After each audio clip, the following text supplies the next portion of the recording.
Selamat siang Tribuners, Anda sedang menyaksikan live update Tribun News bersama saya Firdananda. Siang ini kan kami sajikan informasi terkini dan menarik untuk Anda yang dilaporkan secara langsung oleh reporter kami di lapangan. Dan inilah live update selengkapnya. Kita ke berita pertama, Saudara Kolonel Infanteri Prianto bersama anak buahnya menabrak sepasang kekasih di Nagrek, Jawa Barat dan membuang jenazah mereka ke Sungai Serayu, Jawa Tengah beberapa waktu lalu.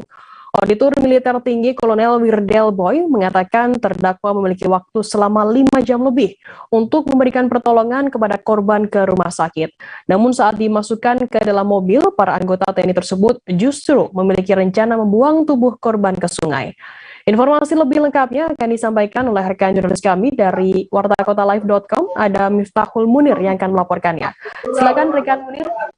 Baik, rekan Firda, bisa saya jelaskan bahwa kemarin adalah sidang lanjutan dari kasus kecelakaan yang menewaskan 2 orang di Nagrek, pasang kekasih. Nah, ini ada terdakwa bernama Kolonel Infanteri Prianto, di mana dia bersama anak buahnya melakukan tabrak pasang kekasih dan membawanya ke Jawa Tengah, kemudian dibuang ke Sungai Serayu, Jawa Tengah. Nah, di sini dari keterangan Kolonel Wirdel Boy selaku auditor dari Pengadilan Militer Tinggi bahwa menyebutkan selama 5 jam seharusnya Kolonel Infanteri Prianto memiliki waktu untuk membawa korban ke rumah sakit, bukan untuk membuang jasadnya ke sungai. Sehingga di sini ada indikasi perencanaan pembunuhan yang dilakukan oleh anggota TNI tersebut. Kemudian juga Wirdel Boy menyatakan bahwa ia akan mengajukan replik pada sidang pekan depan untuk memberatkan atau membacakan nota pembelaan yang dilayangkan oleh Kolonel Prianto pada sidang kemarin.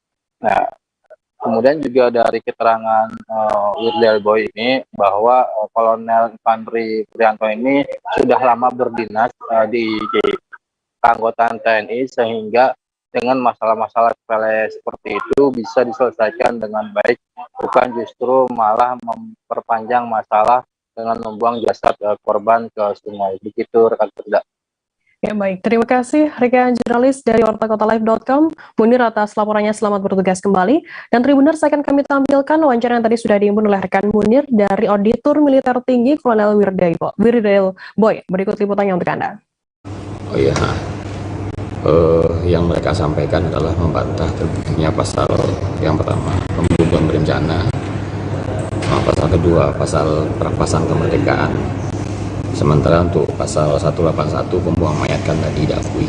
Nah, yang disampaikan di dalam pledoi atau pembelaan tadi sebetulnya apa-apa yang telah disampaikan di dalam persidangan kemarin. Jadi baik terdakwa maupun saksi 1, saksi 2 itu beranggapan bahwa Handi Saputra itu sudah meninggal dunia. Sesuai dengan hasil pemeriksaan yang kita lakukan kemarin, ahli juga menyampaikan bahwa dalam kenyataannya Handi Saputra itu masih dalam keadaan pingsan. Jadi ada satu hal yang harus diperkuat kemarin nih, untuk replik yang akan datang, itu mengenai kesengajaan. Tim penasihat hukum tadi sudah menyampaikan ada teori kesengajaan. Kesengajaan sebagai maksud, kesengajaan sebagai tujuan, dan kesengajaan dengan alternatif perbuatan. Seperti yang dilakukan oleh terdakwa dan saksi 1 dan saksi 2, itu sebetulnya adalah kesengajaan yang dengan tujuan. Dalam arti kayak gini, seandainya seorang pingsan dibuang ke dalam air, itu pasti akan meninggal dunia. Beda dengan orang yang masih sadar, yang masih bisa mempertahankan diri, itu masih ada nanti kesempatan dia untuk berenang atau apa. Jadi ini jelas bahwa ini suatu kepastian. Nah, kenapa kami taruh di sana itu pasal pembunuhan berencana? Waktu yang 5,5 jam itu cukup bagi terdakwa dan maupun saksi 1 dan saksi 2 untuk memilih perbuatan. apakah kedua korban kecelakaan ini dibawa ke rumah sakit atau ke tempat perawatan atau sengaja mereka bawa. Anugrah Ihsan Sibarani yang bertengkar dengan Rizkan Putra, pria gondrong yang viral ingin mematahkan leher Bobi Nasution, akhirnya mencabut laporannya. Yang membeberkan alasannya mencabut laporan tersebut karena desakan dari Wali Kota Medan Bobi Nasution. Ihsan sendiri mengaku telah memaafkan pelaku. Sementara itu, Wali Kota Medan Bobi Nasution mendampingi jukir parking Anugrah memang sempat diancam oleh pria asal Aceh, Rizkan Putra. Informasi lebih lengkapnya akan disampaikan oleh rekan jurnalis kami dari Tribun Medan, ada Kartika yang akan melaporkannya. Silakan rekan Kartika. Ya, selamat siang Firda di studi dan juga Tribuners. Dapat kita informasikan bahwa memang benar Wali Kota Medan Bobi Nasution mendampingi korban jukir Anugrah untuk mencabut laporan atas Rizkan Putra, pengendara viral di Polrestabes Medan. Sebelumnya Anugrah melaporkan Rizkan Putra atas kasus dugaan penganiayaan dan pengancaman ingin mematahkan leher Wali Kota Medan Bobi Nasution. Dalam pertemuan di Polrestabes Medan, Anugrah akhirnya bertemu dengan Rizkan yang tangannya masih diborgol dan juga masih menggunakan baju tahanan. Dalam pertemuan tersebut, Anugrah meminta agar Rizkan dapat menyadari kesalahannya dan juga tidak mengulangi perbuatannya di kemudian hari.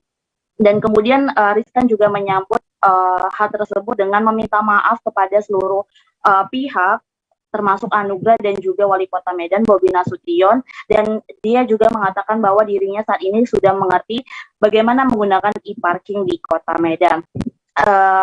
Diketahui juga sebelumnya Anugrah mengatakan dirinya masih sempat kesal terkait dengan masalah ini, namun dirinya akhirnya ikhlas untuk mencabut laporan atas nasihat dari Wali Kota Medan Bobi Nasution. Diketahui sebelumnya Wali Kota Medan Bobi meminta dan juga menyarankan agar Anugrah mencabut laporannya lantaran melihat Anugrah kini sudah kembali stabil dan juga tidak ada luka memar yang berarti. Dan kemudian Bobi mengatakan bahwa untuk kasus ini dirinya meminta agar seluruh jukir e-parking dapat tercover BPJS agar jika hal tersebut terjadi lagi seperti ini dapat sudah dikendalikan dengan adanya tercover oleh BPJS. Dan juga diketahui bahwa seluruh pemberkasan Rizkan untuk urusan administrasi sudah kelar dan diketahui bahwa mulai hari ini Rizkan sudah dapat bebas dan kembali ke keluarganya. Begitu dari studio. Baik, terima kasih rekan Kartika dari Tribun Medan atas laporan Anda. Selamat bertugas kembali. Dan Tribuners, jurnalis kami tadi juga sudah menghimpun keterangan dari Wali Kota Medan Bobi Nasution dan berikut liputannya untuk Anda. Tadi kata korban atas nasihat Pak Wali ini Pak mau berdamai Pak. Ya tadi kan saya sampaikan, saya tanya apa namanya ada ininya enggak secara tadi kan dikatakan Pak Kapolres ada penganiayaan. Kondisi hari ini sehat, tidak ada bekas yang berarti, tidak ada apa namanya sampai cacat atau segala macam, dan keluarga dari jukir kita sebagai korban juga tidak ada persoalan lagi. Jadi saya rasa hal ini tidak perlu diperpanjang karena sama kita ketahui, saya dapat informasi dan kemarin sudah komunikasi juga baik dengan keluarganya Pak Rizkan, dengan keluarganya Bang Rizkan juga sudah berniat baik. Pak Rizkan juga selama ini sudah bersikap baik. Saya dapat dengan Pak Kapolres. Jadi ini memang kesilapan semata saja, bukan kebiasaan atau bukan dengan kesengajaan, hanya kesilapan. Jadi sudah sepantasnya dimaafkan baik secara pribadi ataupun secara hukumnya, saya rasa sudah pantas lah. Pak Wali, terkait program e-parking Bapak nih, kan banyak juga titik-titik yang ada di Kota Medan ini dikuasai oleh oknum preman nih. Gimana langkah ke depan untuk Pemkot Medan? Terjadi kasus penikaman terhadap seorang pria bernama Hans di Wolomarang, Kelurahan Wolomarang, Kecamatan Alok, Kabupaten Sika pada Selasa 10 Mei. Korban pasca kejadian penikaman dilarikan ke Rumah Sakit TJ Hillers Maumere oleh keluarga. Menurut keterangan keluarga korban berinisial Y, diduga pelaku tersebut adalah seorang pria yang pernah menjabat sebagai kepala desa di wilayah administrasi Kecamatan Nele. Pelaku diduga berinisial J. Untuk mengetahui informasi lebih lengkapnya, saat ini kami sudah tersambung dengan jurnalis dari Tribun Flores, ada Nofri Fuga yang akan melaporkannya. Silakan rekan Nofri.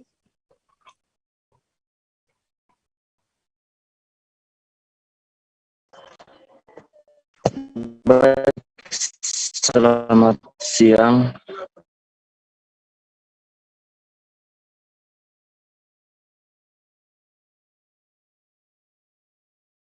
Halo, rekan Nofri.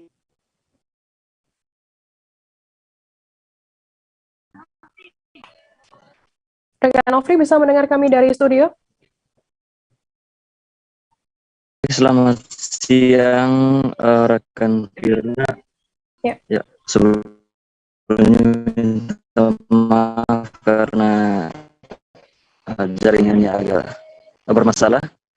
Dapat kami laporkan dari Momere bahwa kemarin sekitar pukul 6:30 WITA di wilayah Wolomarang, Kelurahan Kecamatan Alok Biwa, penikaman terhadap warga yang bernama Hans. Dan dalam kejadian tersebut dilakukan oleh seorang pria, dan pria tersebut diketahui adalah mantan kepala desa di salah satu kecamatan. Dan setelah kejadian, kecamatan Nele sakit oleh keluarga, dan melalui pengobatan di rumah sakit pada pukul 3 subuh korban diketahui meninggal, ya, sahabat Tribuners, setelah melalui operasi selama 2 kali. Dan ada pun luka yang teman tersebut berada pada posisi dada bagian kanan, sahabat Tribuners. Adapun terkait dengan dari informasi yang kita himpun dari keterangan keluarga, bahwasanya awal kejadian tersebut dikarenakan oleh sikap prasangka atau rasa curiga dari pelaku sendiri yang merupakan mantan desa itu, dan kepada iparnya yang menurut pelaku bahwa istrinya itu disembunyikan oleh saudara-saudaranya yang notabene adalah iparnya. Namun sebenarnya hal itu tidak benar menurut pengakuan dari keluarga. Namun dikarenakan rasa curiga inilah yang berbuntut aksi penikaman terhadap korban pada hari kemarin, kurang pada 6:30 malam, ya. Dan pada kesempatan ini juga kita berada di lokasi rumah duka, ya, sahabat Tribuners. Tadi pada pagi tadi sekitar jam 3 beliau meninggal, dan pada pukul 5 diantar ke rumah duka, tepatnya di Lereng Kliung, Desa Wuliwuti, Kecamatan Nita, Kabupaten Sika. Dan pada kesempatan itu kita bisa melihat, sahabat Tribuners, ini adalah mobil dan motor yang berada di belakang saya. Kita sedang berada di rumah duka, dan rencananya bahwa korban ini akan dikebumikan atau dikuburkan pada esok hari nanti. Dan dari informasi yang kita peroleh juga bahwa keluarga sangat menyesalkan kejadian ini, karena dari informasi yang kita dapatkan, pelaku tersebut notabene adalah ipar dari korban ini, dan mereka masih hubungan keluarga, sehingga keluarga sangat menyesalkan kejadian ini, dan mereka berharap bahwa pihak dari Polres Sika dapat menindaklanjuti kasus ini dan dapat menegakkan keadilan yang setimpalnya, ya. Dan untuk saat ini informasi yang kita dapatkan dari Polres, tadi malam setelah kejadian pelaku tersebut diamankan, ya, setelah melalui aksi kejar-kejaran dengan Polres, beberapa anggota polisi. Pelaku yang berinisial J itu diamankan oleh polisi, dan saat ini telah berada di Polres Sika, ya, Polres Sika yang berlokasi di Kelurahan Kota Baru, Kecamatan Alo, Kabupaten Sika. Dan informasi lanjutan bahwa keluarga juga akan melakukan aksi dalam artian untuk berusaha mengungkap kasus ini, dikarenakan bahwa selain karena pembunuhan ini juga, namun berbuntut pada aksi yang kita ketahui dari istri pelaku bahwa dari yang cerita yang kita dengar bahwa sebelumnya juga, sebelum kejadian ini juga, istri dari pelaku itu sempat mendapatkan siksaan atau ya kekerasan dalam rumah tangga ya, sehingga dari korban, keluarga korban akan turun untuk melakukan aksi, dalam artinya aksi damai untuk menegakkan keadilan terhadap saudari mereka dan juga terhadap kejadian ini. Demikian dapat kami laporkan dari Maumi. Baik, terima kasih rekan Nofri Fuka dari Tribun Flores atas laporan Anda. Selamat bertugas kembali. Dan Tribuners, akan kami tampilkan wawancara dari sepupu korban yang tadi sudah dihimpun oleh rekan jurnalis dari Tribun Flores. Berikut liputannya untuk Anda. Sempat ada yang tadi pulang,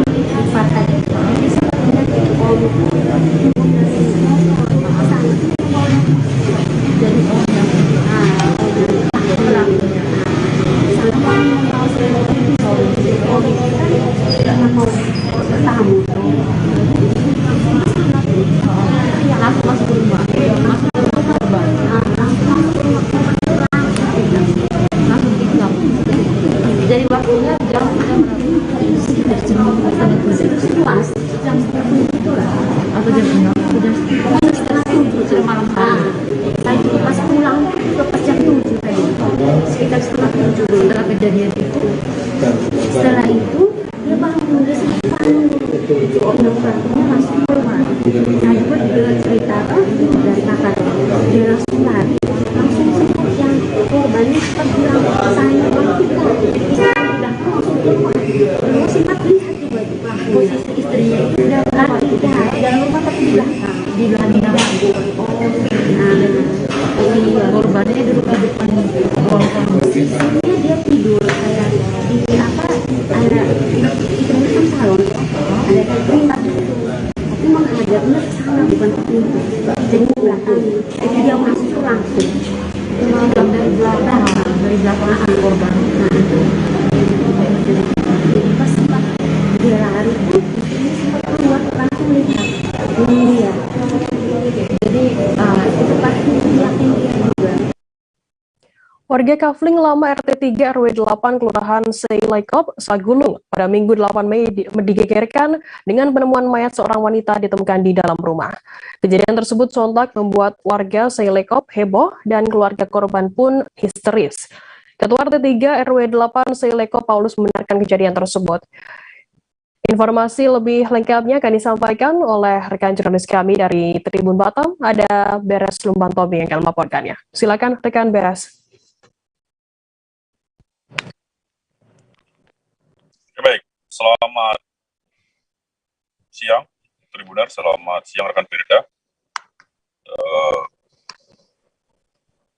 Hasil laporan dari Batam begitu bahwa terjadi peristiwa menggegerkan di RT 3 RW 8 Kelurahan Seilekop, Sagulung, Batam, Kepulauan Riau. Nah, jadi dalam peristiwa ini warga sempat geger begitu lantaran adanya seorang mayat wanita bernama Katrina Dewi, berusia di 23 tahun, ditemukan tewas dan gantung diri di ruang tengah rumah kediamannya begitu. Nah, peristiwa ini bermula saat kedua orang tua begitu ada kunjungan, namun setiba balik pada pukul 17.30 keluarga digegerkan begitu dengan melihat sang gadis ataupun sang putri nekat mengakhiri hidup dengan gantung diri menggunakan seutas tali. Nah, peristiwa ini pun sontak membuat warga perumahan bahkan kelurahan juga turut beramai-ramai menyaksikan kejadian tersebut. Nah, berdasarkan hasil olah TKP begitu, nah motif dari pelaku nekat mengakhiri hidup lantaran juga begitu berkaitan dengan hubungan asmara. Jadi korban ini sebelumnya sudah melakukan komunikasi dengan sang pacar. Nah, jadi ada komunikasi di antara mereka berujung putus dalam hubungan seperti itu hingga akhirnya sang wanita nekat mengakhiri hidup. Jenazah korban juga sudah dimakamkan. Ya mungkin demikian rekan Firda. Baik, terima kasih rekan Beres dari Tribun Batam atas laporannya. Selamat bertugas kembali. Kita beralih ke informasi selanjutnya. Saudara, tim pemadam kebakaran Kota Pangkal Pinang berhasil memadamkan si jago merah yang menghanguskan ruko Sinar Rezeki. Ruko tersebut diketahui menjual peralatan sembayang, patung pakaian, serta perlengkapan ibadah umat agama Konghucu. Kejadian kebakaran tersebut terjadi sekitar pukul 7 malam dan api pertama kali menghantam bagian belakang ruko di daerah Jalan Raya Koba, Kecamatan Pangkalan Baru, Kabupaten Bangka Tengah. Informasi lebih lengkapnya akan disampaikan oleh rekan jurnalis kami dari Bangka Pos, ada Adi Saputra yang akan melaporkannya. Silakan rekan Adi. Ya, rekan Kerda dan Tribunus rekan Kerda. Pada hari tim pemadam kebakaran Kota Pangkal Pinang berhasil memadamkan api di salah satu ruko Sinar Rezeki di Jalan Koba, yang mana ruko tersebut merupakan tempat penjualan patung, peralatan sembahyang, dan peralatan sholat ibadah agama Konghucu. Kejadian tersebut terjadi pada hari Selasa 10 Mei 2022 sekitar pukul 19 WIB. Kejadian tersebut kejadian tersebut diketahui pertama kali oleh pegawainya, di mana kondisi ruko tersebut dalam keadaan kosong. Kemudian tim dari pemadam kebakaran damkar Kota Pangkal Pinang mendapatkan laporan sekitar pukul 19.25. Kurang lebih 20 menit tim pemadam kebakaran berhasil memadamkan api. Api tersebut berasal dari bagian belakang ruko. Dugaan sementara kebakaran tersebut terjadi adanya korsleting listrik pada bagian belakang ruko tersebut. Kemudian tim berhasil memadamkan api. Sementara dari Kecamatan Pangkalan Baru menghimbau kepada seluruh masyarakat untuk tetap berhati-hati karena sebelum meninggalkan rumah, karena saat ini sering terjadinya kebakaran. Kebakaran sendiri belum diketahui kerugian berapakah jumlah kerugian yang dialami oleh pemilik ruko. Sementara pemilik toko belum dapat berkomentar terkait penyebab atau berapakah kerugian yang dialami atas kebakaran ruko tersebut. Seperti itu, Saudara Firda. Baik, terima kasih rekan jurnalis dari Tribun dari Bangka Pos, Adi Saputra atas laporannya. Selamat bertugas kembali. Kita beralih ke informasi selanjutnya. Saudara, puluhan warga mengaku menjadi korban arisan dan lelang fiktif mendatangi kepolisian Resor Kota atau Polresta Solo. Mereka mengaku mengalami kerugian hingga miliaran rupiah. Ada sekitar 40 orang, baik dari Solo maupun Surabaya, membuat laporan dengan membawa barang bukti transfer serta bukti kerugian. Informasi lebih lengkapnya akan disampaikan oleh rekan jurnalis kami dari Tribun Solo, ada Tara Wahyu yang akan melaporkannya. Silakan rekan Tara. Baik, selamat siang rekan Frida dan selamat siang Tribuners. Memang benar diketahui ada sekitar 40 warga dari beberapa daerah, baik dari Solo maupun Surabaya, yang melaporkan ke Polresta Surakarta bahwa mereka diduga tertipu oleh arisan online. Tak tanggung-tanggung, dari 40 orang itu mereka mengalami kerugian hingga 2 miliar rupiah. Bahkan untuk satu orangnya sendiri bisa mengalami kerugian hingga dari jutaan hingga ratusan juta. Seperti diketahui Frida, kalau untuk dua terduga ini merupakan warga Solo dan mereka adalah pasang suami istri. Bahkan para korban ini juga sudah pernah mendatangi rumah atau kediaman dari terduga yang melakukan penipuan arisan online. Mereka pun juga sempat mengepung atau sempat mendatangi kedua terduga ini, namun karena belum ada laporan, polisi juga belum bisa menindaklanjuti dengan menindaklanjuti kasus tersebut. Saat ini pun tadi pagi para korban dan juga dengan kuasa hukumnya mendatangi lagi Polresta Surakarta. Seperti diketahui Frida, salah satu korbannya itu adalah warga Boyolali, di mana dia itu melakukan transaksi atau mengirimkan sejumlah uang bahkan hampir setiap hari dengan jumlah yang tidak sedikit, atau bisa dibilang setiap harinya mengirimkan 8 juta bahkan hingga 10 juta rupiah. Begitu tidak. Ya, baik. Terima kasih Rekantara dari Tribun Solo atas laporan Anda. Selamat bertugas kembali. Kita beralih ke informasi selanjutnya, Saudara. Flyover Kalibalau, Kecana Kedamaian, Kota Bandar Lampung dibubuhi coretan mural dengan tema adat budaya Lampung. Ada banyak gambar-gambar yang dilukis oleh para seniman mural, seperti Sigir Lampung, Muli Lampung, Aksara Lampung, dan berbagai ornamen lainnya. Informasi lebih lengkapnya akan disampaikan oleh rekan jurnalis kami dari Tribun Lampung. Ada Kiki Adi Pratama yang akan melaporkannya. Silakan rekan Kiki. Baik, terima kasih rekan Firda.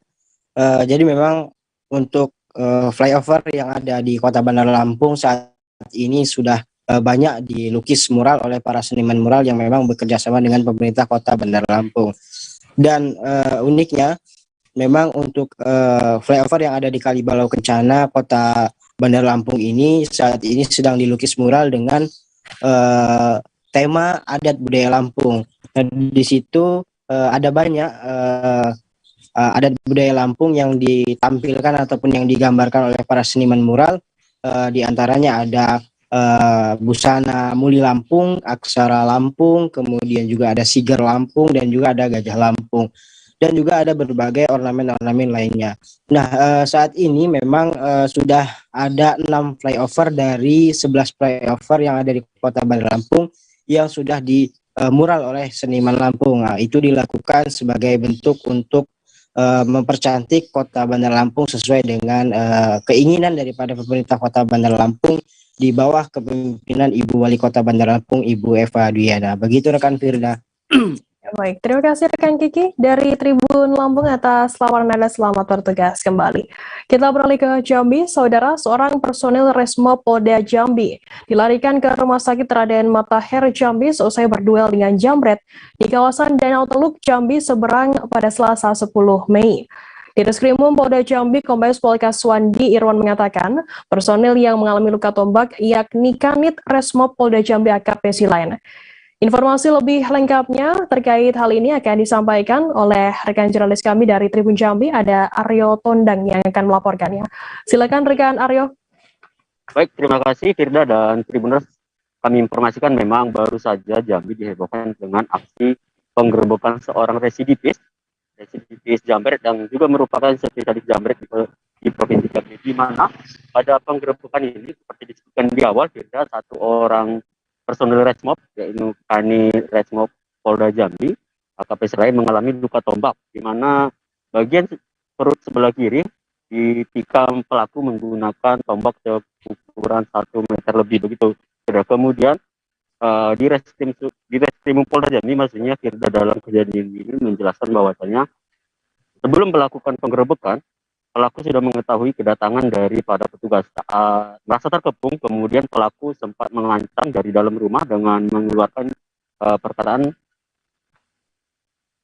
akan mengancam atau akan memberikan perlawanan kepada petugas yang berani masuk ke dalam rumahnya. Namun pada saat itu yang berada barisan terdepan adalah Kanit Resmob, sehingga saat masuk ke dalam rumah, pelaku langsung menancapkan atau menusukkan tombak seukuran 1 meter lebih ke perut Kanit Resmob. Pada saat itu, Firda, rekan-rekan daripada Kanit Resmob yang bertugas langsung memberi tindakan tegas dan terukur, yaitu memberi 3 tembakan di bagian dada sehingga pelaku langsung tewas.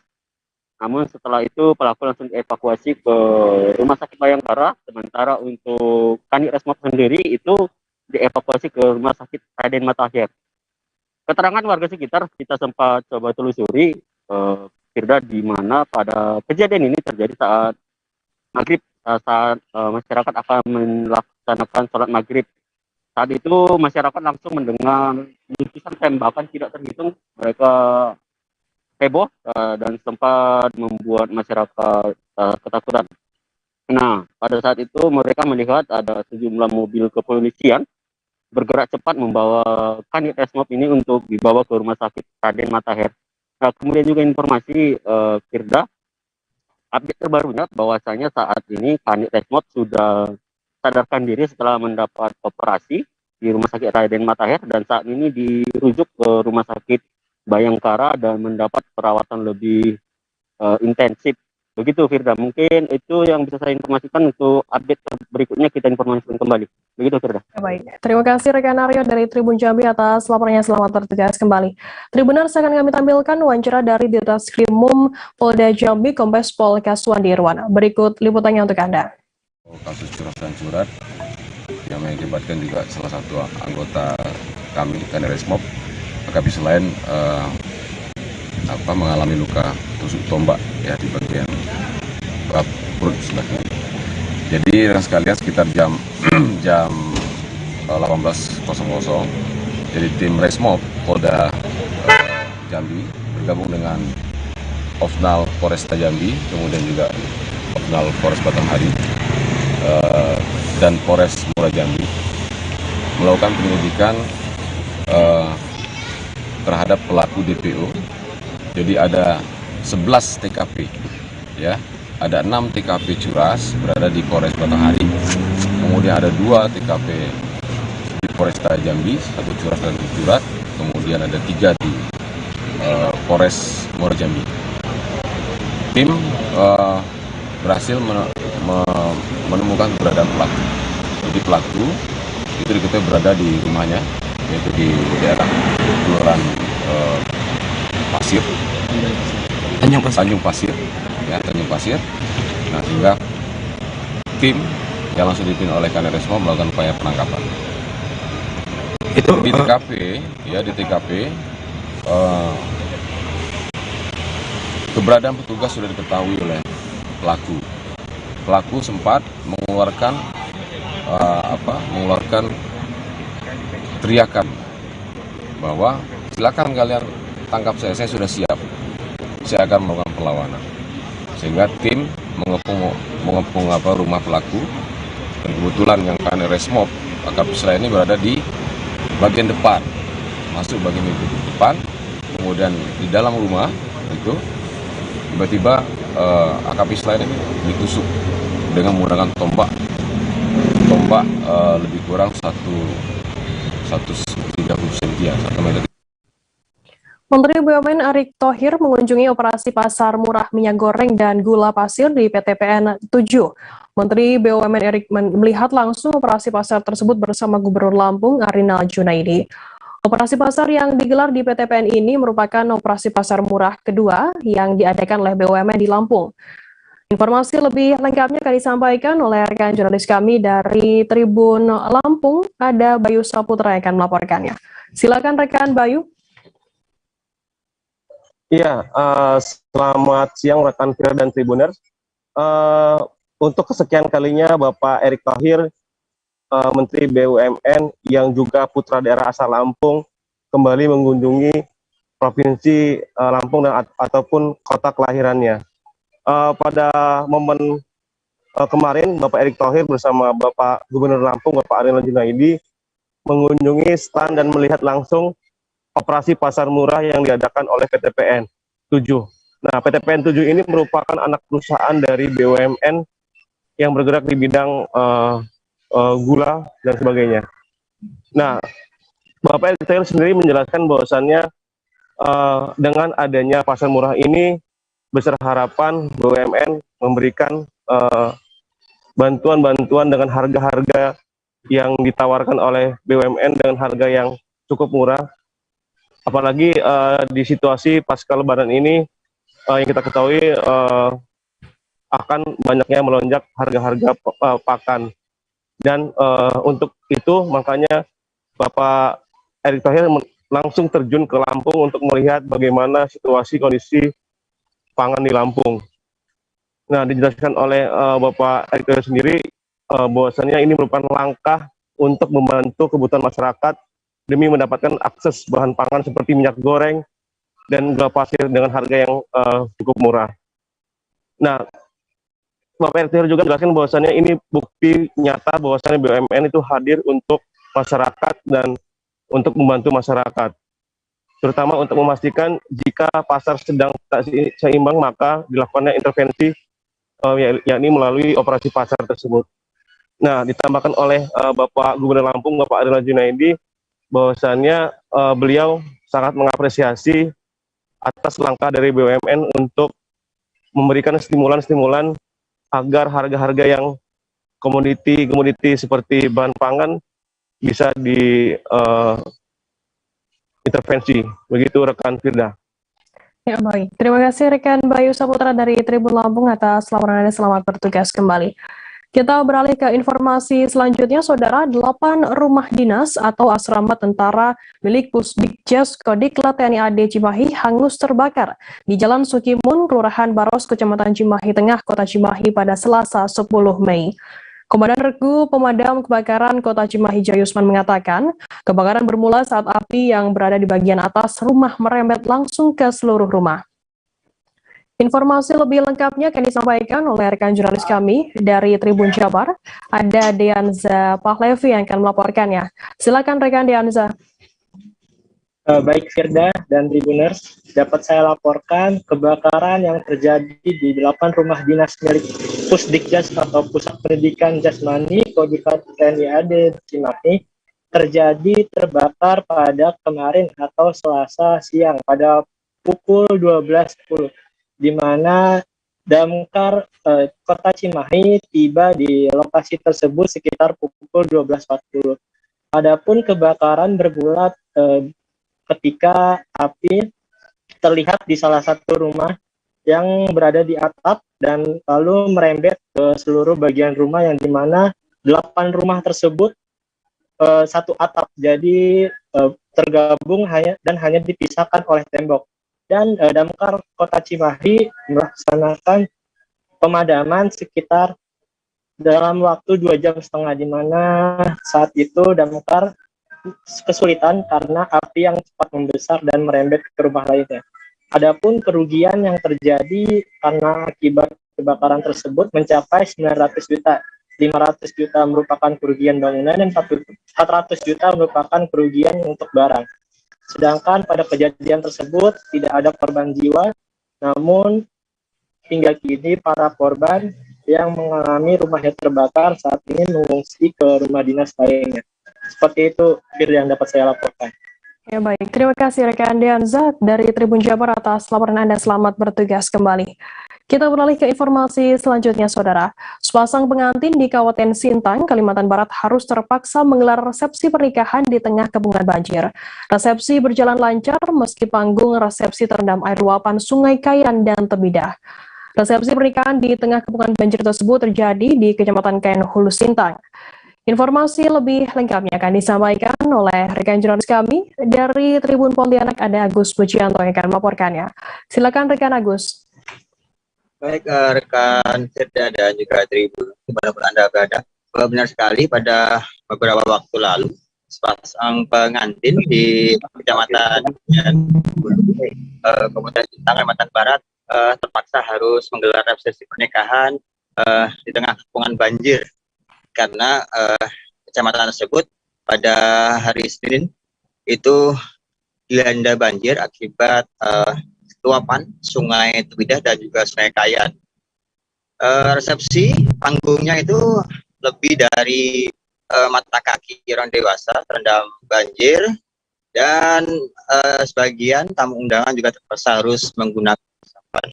Banjir saat ini sudah surut dan ada beberapa dampak juga yang saat ini masih dirasakan, yaitu dampak jembatan yang rusak. Demikian, Firda. Ya, baik. Terima kasih rekan jurnalis dari Tribun Pontianak, Agus, atas laporannya. Selamat bertugas kembali. Kita beralih ke informasi selanjutnya, Saudara. Warga perantauan Desa Sukabumi, Kecamatan 3 di Haji, Kabupaten Maluku Selatan, Sumatera Selatan, memiliki tradisi unik untuk mempererat silaturahmi saat mudik Lebaran Hari Raya Idul Fitri. Tradisi marga haji di Desa Sukabumi dikenal dengan julukan mudik bahong, dalam artian mudik bersama saat hari raya atau hari besar lainnya. Untuk mengetahui informasi lebih lengkapnya terkait hal ini akan disampaikan oleh rekan jurnalis kami dari Sriwijaya Pos, ada Alan yang akan melaporkannya. Silakan rekan Alan. Terima kasih rekan Firda. dapat kami laporkan untuk di Kabupaten Komering Selatan, perihal mudik di Hari Raya Idul Fitri ini memiliki tradisi unik. Salah satunya itu mudik bahong. Artinya mudik bahong ini mudik bersama saat hari-hari besar, terutama di Hari Raya Idul Fitri beberapa hari lalu. Mudik bahong sendiri merupakan tradisi yang baru saya dibentuk dalam beberapa tahun terakhir, sehingga para pemudik ini yang khususnya di wilayah Desa Sukabumi, Kecamatan Buaya 3D Haji maksudnya, Kabupaten Komering Selatan, dilakukan penjemputan di terminal hingga di suatu desa itu disambut oleh warga desa dan juga disambut dengan tarian adat tradisional dari desa setempat. Mudik bahong sendiri diartikan oleh warga setempat ataupun tokoh masyarakat setempat merupakan agar terciptanya tali silaturahmi antara warga pemudik, warga yang merantau di wilayah Pulau Jawa walaupun dan juga di Provinsi Lampung dan sekitarnya, agar jalan silaturahminya itu terjalin erat. Sementara itu, perangkat desa setempat juga sangat mengapresiasi terkait tradisi yang dinamakan oleh warga mudik bahong ini. Begitu rekan Firda. Ya, baik. Terima kasih rekan jurnalis dari Sriwijaya Pos, Alan, atas laporannya. Selamat bertugas kembali. Kita beralih ke informasi selanjutnya, Saudara. Target Kementerian Perdagangan mematok harga minyak goreng curah Rp14.000 mulai Selasa 10 Mei, sementara di pasaran Banjarmasin masih belum ada realisasinya. Pantauan di agen minyak goreng di Blok Sembako Sentra Antasari Banjarmasin, harga minyak goreng curah dijual dengan harga Rp15.000 per liternya. Informasi lebih lengkapnya akan disampaikan oleh rekan jurnalis kami dari Banjarmasin Pos, ada Salma Saurin yang akan melaporkannya. Silakan rekan Salma.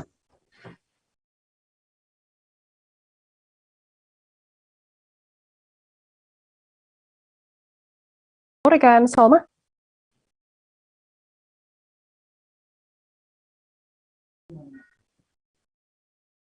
Halo rekan Salma, bisa mendengar kami dari studio?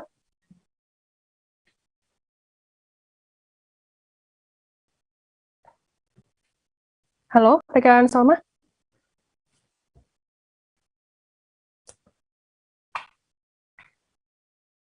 Yang Tribuners, kami mengalami sedikit gangguan sinyal dengan jurnalis kami Salma. Kita beralih ke informasi selanjutnya, Saudara. Satuan Reserse Narkoba Polres Aceh Timur berhasil mengamankan 2 pengedar narkoba jenis sabu antar provinsi Aceh Jawa. Kedua tersangka yang diamankan yakni MA, 29 tahun, warga desa Munasapuk, Kecamatan Idi Raya, dan US, 41 tahun, warga desa Sonebek Buya. Informasi lebih lengkapnya akan disampaikan oleh rekan jurnalis kami dari Serambi News Indonesia, ada Seni Henry yang akan melaporkannya. Silakan rekan Seni. Ya, terima kasih rekan Firda di studio dan Tribuners dimanapun berada. Dapat kami laporkan bahwa Satuan Reserse Narkoba Polres Aceh Timur berhasil mengamankan 2 pengedar narkoba jenis sabu-sabu antar provinsi Aceh dan Jawa. Kedua tersangka yang diamankan yakni MA, berusia 29 tahun, warga desa Menasapu, Kecamatan Idirayu, dan US, 41 tahun, warga desa Senembuk Buya, Kecamatan Idi Tunong, Kabupaten Aceh Timur. Kapolres Aceh Timur AKBP Mahmud Harisandi Sinurat didampingi oleh Kasat Narkoba AKP Nofrizal DSH dan Kasih Humas Polres Aceh Timur AKP AS Asution SH pada Selasa kemarin mengatakan bahwa kedua tersangka diamankan dari sebuah kebun sawit di Desa Payaawi, Kecamatan Idi Tunong, Aceh Timur, yaitu pada Senin 9 Mei sekitar pukul 16 WIB. Penangkapan kedua tersangka, kata Kapolres, berdasarkan informasi dari masyarakat bahwa kedua tersangka selama ini menyimpan narkoba jenis sabu-sabu, kemudian petugas dari Sat Narkoba Polres Aceh Timur melakukan penyelidikan dan menyamar sebagai pembeli. Setelah melakukan penyamaran sebagai pembeli, personil Satres Narkoba Polres Aceh Timur berhasil mengamankan 1 kilogram sabu-sabu dari kedua pelaku yang disimpan pada bagasi sepeda motor Honda Scoopy yang digunakan kedua pelaku.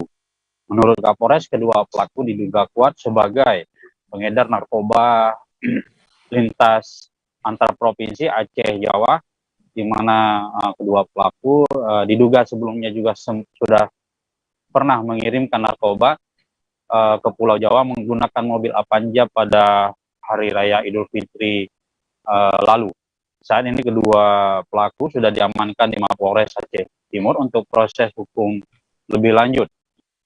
Menurut Kapolres, kedua tersangka terancam dikenakan pasal 114 ayat 2, subsidiar 112 ayat 2, Undang-Undang RI nomor 35 tahun 2009 tentang narkotika dengan ancaman pidana maksimal penjara seumur hidup.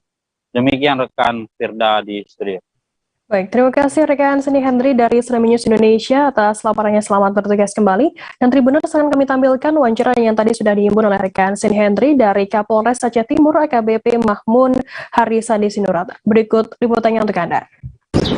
Assalamualaikum warahmatullahi wabarakatuh. Saat ini saya berada di Satuan Narkoba.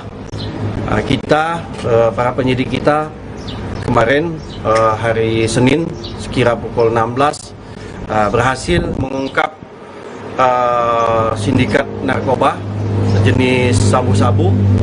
Kita telah menangkap barang bukti sebanyak 1 kg sabu-sabu dan dengan 2 tersangka atas nama U dan atas nama M. Keduanya adalah warga Kabupaten Aceh Timur, satu warga Idi Tunong dan satu warga Idi Raya. Dan kedua pelaku ini adalah bagian daripada jaringan narkoba antar provinsi, yaitu Aceh dan Jawa, di mana sebelumnya kita monitor bagi kita sudah ada yang barang bukti yang sudah berhasil mereka jual ke daerah Jawa, dan ini yang kedua yang berhasil kita ungkap. Tapi hasil daripada informasi yang kita miliki, keduanya ini adalah betul-betul jaringan narkoba yang sudah lama bermain terhadap kasus narkoba ini. Dan salah satu pelaku ini sudah pernah ditangkap dan sekira tahun 2016 yang lalu, dan akhirnya keluar dan bermain lagi. Jadi ini akan tetap kita proses sampai tuntas. Polres Aceh Timur tidak akan pernah berhenti untuk bisa memerangi narkoba. Target Kementerian Perdagangan mematok harga minyak goreng curah Rp14.000 mulai Selasa 10 Mei, sementara di pasaran Banjarmasin saat ini masih belum ada realisasinya. Pantauan di agen minyak goreng di Blok Sembako Sentra Antasari Banjarmasin, harga minyak goreng curah dijual dengan harga Rp15.000 per liternya. Informasi lebih lengkapnya akan disampaikan oleh rekan jurnalis kami dari Banjarmasin Post, ada Salmah Saurin yang akan melaporkannya. Silakan rekan Salmah.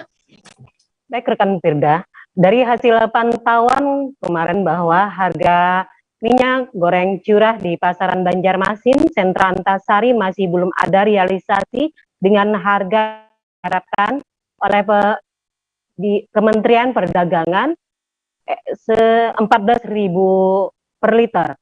Sebagaimana kami pantau di agen minyak goreng di Sentra Antasari kemarin, di minyak curah masih dijual dengan harga Rp15.000 per liter. Menurut pihak agen ataupun pedagang setempat, bahwa harga minyak goreng curah per liter Rp15.000 itu sudah berlaku sejak sebulan yang lalu.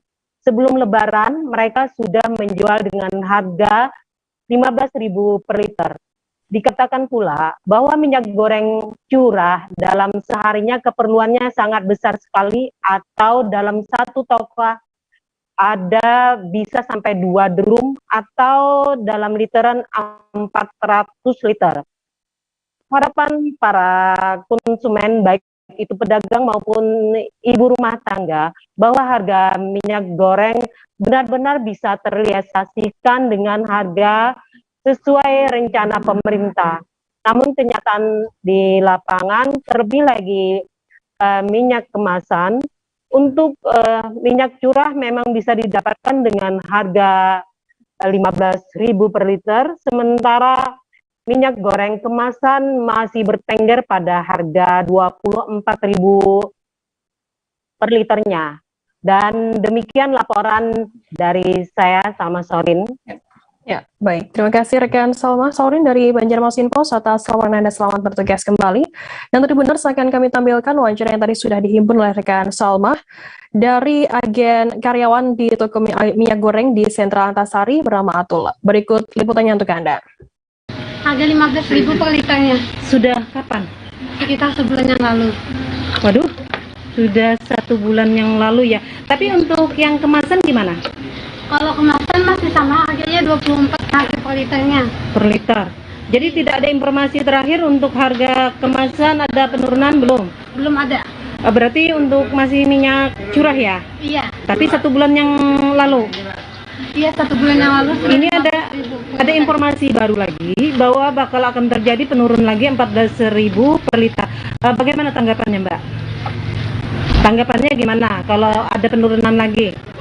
Bagus. Bagus untuk masyarakat. Iya, pasti. Kalau untuk kemasan kan lebih mahal, lebih jauh bedanya. Untuk yang sementara ini yang 15.000 aja udah beda 9.000 sama minyak kemasan. Jadi permintaannya bagaimana? Banyak yang berapa perbandingannya? 9.000. 9.000 ya. Waduh. Jadi misalnya sehari berapa banyak minyak goreng curah yang laku? Seharinya aja sampai berapaan? Sekitar 2 drum. 2 drum itu berapa liter tuh? 400 literan sehari. Iya. Kalau minyak goreng Bang pina begarak juga atau ada? Ada. Kurang. Jadi sehari paling banyak berapa laku? Ada yang minyak kemasan paling sekitar 2 dus lah, Mas. 2 dus. 2 dus itu berarti berapa liter tuh? Sekitar 24 liter aja. Oh, 24 liter. Tribuners, selesai jeda kami akan kembali dengan informasi menarik lainnya, tetaplah di Live Update. Bentar lagi Lebaran. Siapa nih yang udah siap-siap mudik Lebaran? Nggak cuma pakai transportasi umum aja. Sebagian dari pemudik biasanya memilih mobil pribadi untuk menemani perjalanan ke kampung halaman. Tentunya, mudik dengan mobil pribadi membutuhkan berbagai persiapan yang ekstra ya, agar perjalanan mudik bisa aman, nyaman, dan selamat sampai tujuan. Karena itu, penting loh Tribuners untuk melakukan persiapan mudik saat naik mobil pribadi, baik itu teknis maupun non-teknis. Pertama, pastikan kondisi mobil dalam keadaan baik. Sebelum menggunakan mobil pribadi untuk mudik Lebaran, cek dulu kesiapan mobil Anda apakah cukup baik untuk menempuh perjalanan jauh. 5 aspek ini penting loh buat kamu cek. Di antaranya adalah lampu, ban, suspensi, serta cairan pada mesin seperti oli, air radiator, air aki, minyak rem, dan lainnya. Pemudik juga perlu mengecek fitur keamanan pada mobil masing-masing berfungsi dengan baik. Fitur keamanan pada mobil tersebut antara lain airbag, alat pendeteksi titik buta atau blind spot detector, sabuk pengaman atau seat belt, dan lainnya. Kedua, persiapkan jadwal perjalanan. Jadwal perjalanan berfungsi untuk membuat perjalanan mudik Anda lebih tertata. Jadwal perjalanan bisa meliputi rencana titik pemberhentian untuk beristirahat selama perjalanan. Ketiga, jangan lupa beristirahat. Kelelahan menjadi faktor utama penyebab kecelakaan saat mudik Lebaran. Karena itu, jangan memaksakan diri tetap mengemudi ketika rasa lelah datang. Istirahatlah sekira 10 menit hingga 30 menit dan lakukan penyegaran otot, otak, dan syaraf. Pilih lokasi istirahat yang nyaman serta tidak mengganggu pemudik lainnya seperti di rest area. Keempat, tidak membawa barang berlebihan. Meski rasanya saat Lebaran ingin membawa banyak makanan atau hadiah Lebaran untuk keluarga, namun muatan yang berlebihan sangat berbahaya loh Tribuners. Dari segi keamanan, membawa barang hingga melebihi muatan kendaraan berisiko bagi keamanan berkendara. Salah satu hal yang paling dihindari saat mudik Lebaran adalah kemacetan, apalagi kalau Tribuners menggunakan kendaraan pribadi. Untuk itu, ada beberapa imbauan yang bisa dilakukan pemudik untuk menghindari kemacetan selama mudik Lebaran. Tips dan trik ini berdasarkan penuturan akademisi di bidang kemasyarakatan masyarakat transportasi. Trik pertama yang harus diikuti adalah pemilihan dan waktu perjalanan. Pemudik diimbau untuk menghindari perjalanan di waktu favorit, seperti sehabis waktu sahur atau berbuka puasa. Penting juga untuk mengecek waktu dan rute pemberlakuan rekayasa lalu lintas dari pihak kepolisian.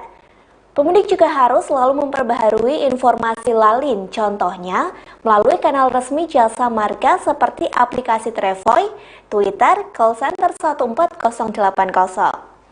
Selama perjalanan, pastikan agar selalu mengikuti rambu dan arahan petugas di lapangan, disiplin dalam ketentuan berkendara di jalan tol, serta tidak berhenti di bahu jalan, kecuali darurat. Pemudik juga bisa menghubungi call center 14080 dalam kondisi darurat.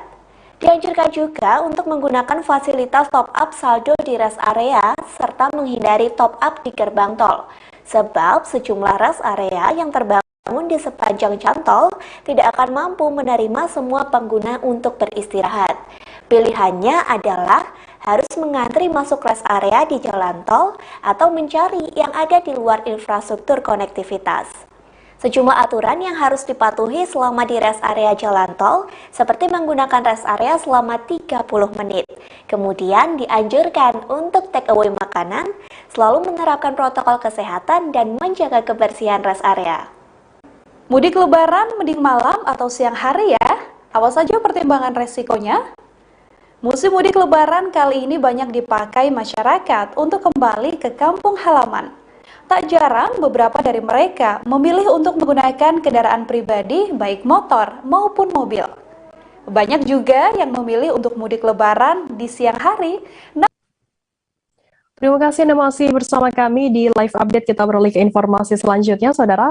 Yunizara meresmikan sekolah PAUD Cahaya Permata Abadi di tempat baru Jalan Imam Bonjol, Kota Batu pada Selasa 10 Mei. Sebelumnya, PAUD Cahaya Permata Abadi mengontrak sebuah rumah di Jalan Samadi selama 10 tahun. Tempat yang baru ini tidak mengontrak, melainkan dikelola sendiri oleh Yayasan Cahaya Permata Abadi. Informasi lebih lengkapnya akan disampaikan oleh rekan jurnalis kami dari Surya Malang, ada Beni Indo yang akan melaporkannya. Silakan rekan Beni. Ya, terima kasih Firda. Selamat siang pemirsa. Saya laporkan langsung dari Kota Batu bahwa kemarin baru saja Yunizara meresmikan tempat baru PAUD Cahaya Permata Abadi yang memang selama ini dikelola oleh Yunizara. Jika selama ini kita mengenal Yunizara sebagai seorang penyanyi, ternyata di belakang kegiatan Yunizara ada juga kegiatan di sektor pendidikan. Dan informasi yang kami dapat di lokasi bahwa tempat ini memang dikelola sendiri oleh yayasan yang juga diketuai Yunizara menjadi pembinanya di dalamnya. Dan ini menjadi tempat yang berpindah karena sebelumnya berada di rumah sewa yang sudah disewa selama 10 tahun. Dan di tempat baru ini bisa menampung lebih dari 160 murid, dan ini diharapkan Yuni bisa menjadi dampak positif terutama bagi pendidikan Kota Batu dan khususnya masyarakat sekitar, terutama anak-anak yang bisa sekolah di situ. Dijelaskan lebih jauh kenapa Yuni kemudian memilih tempat ini, karena memang dia lahir di Kota Batu di Kelurahan Sisir, dan dia juga ingin memberikan atau berbuat banyak terhadap tempat kelahirannya di Kelurahan Sisir ini, sehingga dia juga mendirikan sekolah yang cukup modern dan berada di tengah-tengah kota, dan gedungnya ini 2 lantai. Di dalam ruangan ada AC sehingga murid-murid bisa belajar dengan tenang. Jadi di sekolah ini ada grade dari PAUD, kemudian anak TK, dan yang terakhir bisa menjadi tempat penitipan anak. Firda. Ya, baik. Terima kasih rekan Beni Indo dari Surya atas laporannya. Selamat bertugas kembali. Dan Tribuners akan kami tampilkan wawancara yang tadi sudah dihimpun oleh rekan Beni dari Unisara pemilik PAUD Dahaya Permata Abadi. Berikut liputannya untuk Anda. Awalnya saya ngajak anak-anak saya untuk napak tilas di Batu, tempat kelahiran bundanya itu di sini. Nah, akhirnya kita waktu itu nyari hotel juga penuh.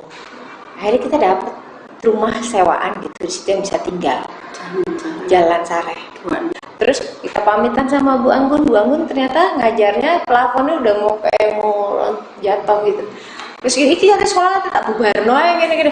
Jangan Pak gitu. Nah, saat itu juga saya cari kontrakan untuk anak-anak sekolah dipindahkan di sana. Berawal dari situlah selanjutnya itu terjadi. Terus jadi mudah saya datang ngecat apa segala macam, bikin ornamen anak-anak apa segala macam. Itu berjalan tapi nggak nyangka sampai 10 tahun juga gitu, 10 tahun lebih. Sekolah ini mudah-mudahan saya bisa menerapkan mungkin subsidi silang nanti pada akhirnya. Jadi yang mampu bisa membayarkan untuk yang tidak mampu karena memang fasilitasnya kami juga sudah memungkinkan untuk melakukan itu.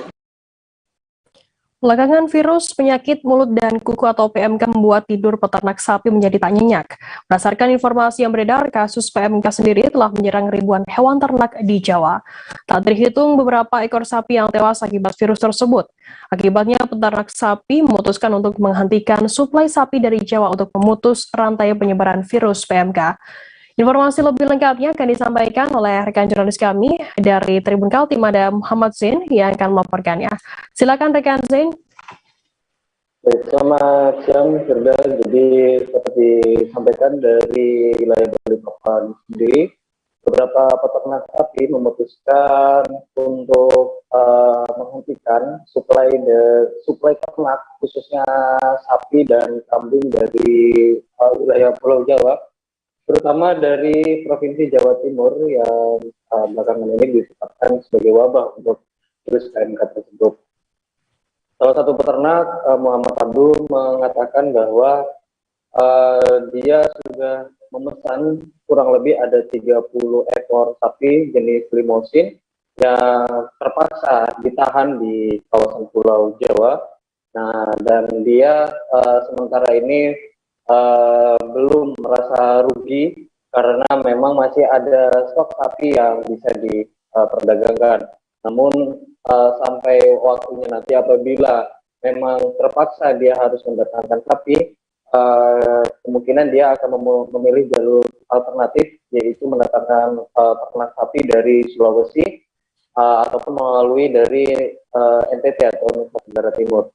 Dari Dinas Pangan, Pertanian dan Perikanan Kota Balikpapan sudah melakukan monitoring atau pemantauan ke sejumlah peternak di Balikpapan, dan memang untuk sementara ini hasilnya sendiri masih dinyatakan negatif atau dinyatakan aman. Namun informasi ataupun rumor yang beredar gejala PMK atau penyakit mulut dan kuku ini sudah sampai di Kalimantan Barat dan Kalimantan Tengah. Tapi untuk selanjutnya dari hewan-hewan ternak tersebut sudah diambil sampelnya untuk diujikan di lab di salah satu rumah sakit rujukan di Surabaya.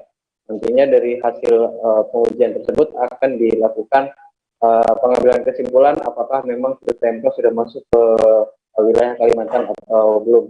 Tapi yang pasti dari pihak dinas terkait sudah memastikan sementara ini dari virus PMK belum sampai di Kota Balikpapan, sehingga untuk transaksi penjualan ternak di Kota Balikpapan masih bisa dilakukan, hanya saja belum bisa ataupun menutup diri agar tidak ada lalu lintas ternak dari Pulau Jawa untuk masuk ke Balikpapan.